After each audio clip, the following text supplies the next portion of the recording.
Whether we live or whether we die, we are the Lord's. Welcome to one of our vlogs from St. Mark's Episcopal in Dalton, Georgia.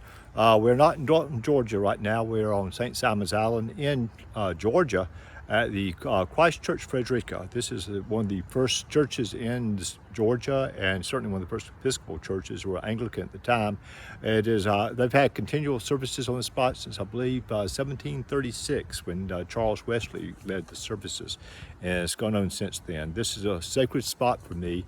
My wife and I visited this church and worshiped here several times, including 2 Christmas Eves back years ago. So this is always a special spot.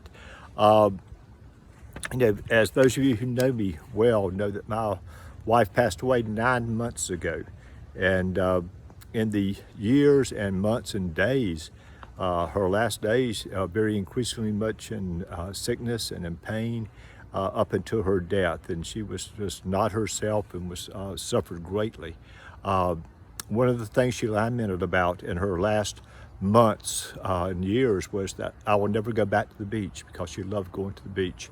And I regret I was unable to bring her to the beach. It would have been physically impossible to do so, and she would not have been able to enjoy the time there.